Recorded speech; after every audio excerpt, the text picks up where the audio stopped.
Assalamualaikum warahmatullahi wabarakatuh. My name is Parpaka Kusuma Budi, and I would like to explain about introductions to language science.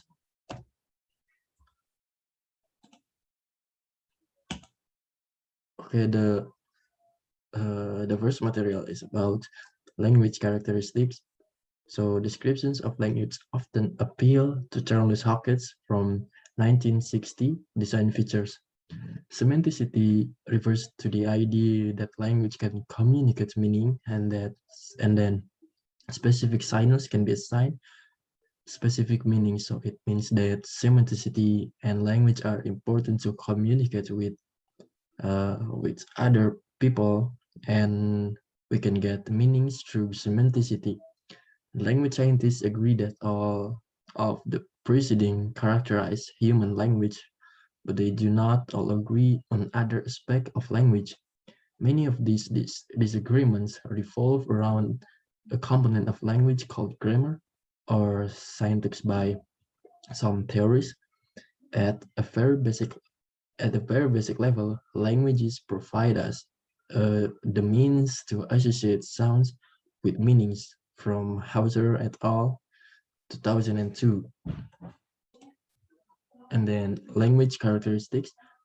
Other animals are also able to associate arbitrary sounds with objects in the environment, similar to the way people associate sounds and meanings. For example, if it's an eagle call, they dive into the bushes. If it's a leopard call, they head up into the trees. And it means every animals have their own language to communicate with other animals, and they have their own signs.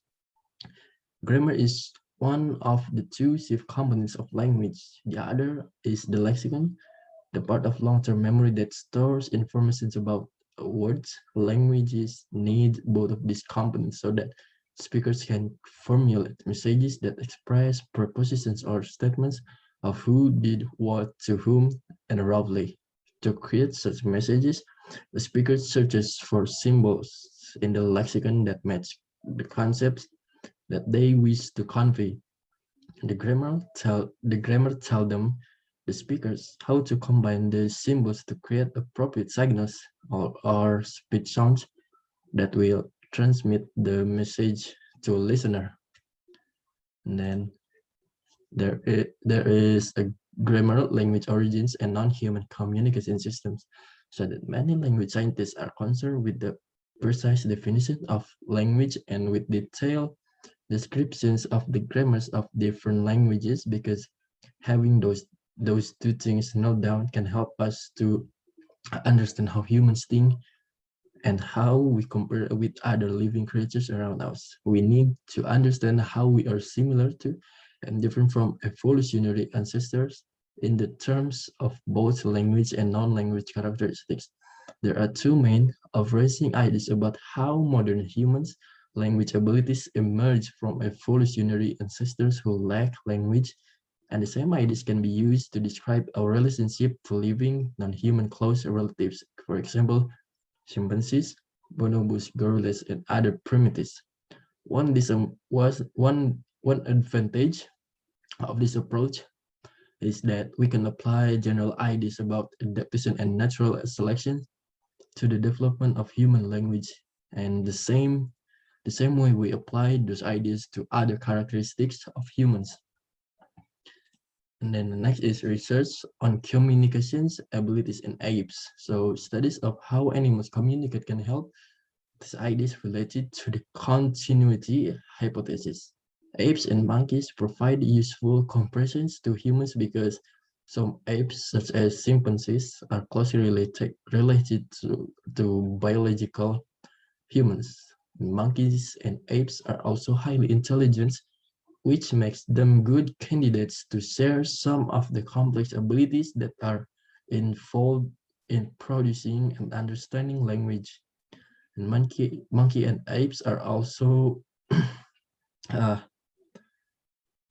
have same complex abilities that are involved in producing and understanding language. For example, understanding language requires a listener to recognize the meaning or semantic force and utterance.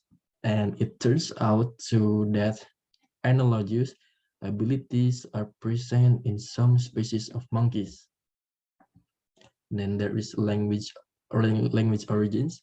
So one thing that all language scientists agree on is that the human capacity for speech is an adaptation in the Darwin sense. An adaptation is a characteristic of species that has been selected for and maintained by environment factors. Studying ape communication is a way to investigate why humans have the language abilities that they enjoy. Other means to study language origins involve comparing modern humans to our evolutionary ancestors.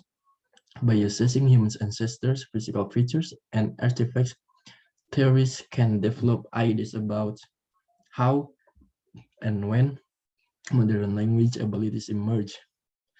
As with research that compares living humans and living apes, much of the theorizing in the evolutionary approach to language origins revolves around the concepts of continuity and discontinuity.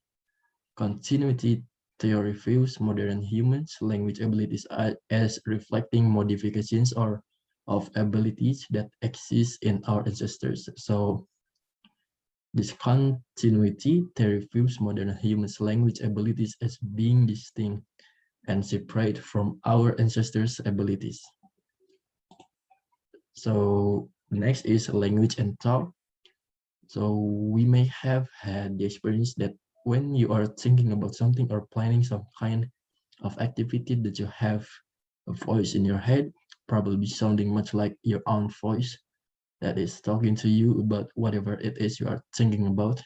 This inner monologue is such a common experience when you are thinking about, you might believe that talking to yourself and thinking are one and the same thing.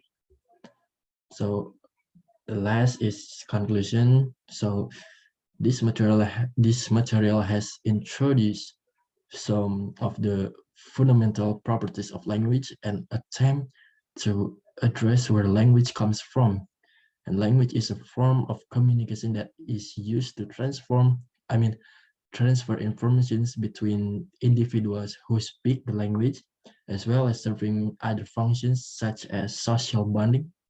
And then languages are also distinguished from other communication systems by grammar, the set of rules, principles that determines how the symbols of the language can be combined and how meanings are assigned to combinations of symbols. So that's my explanations. Thank you for your attention. Wassalamualaikum warahmatullahi wabarakatuh.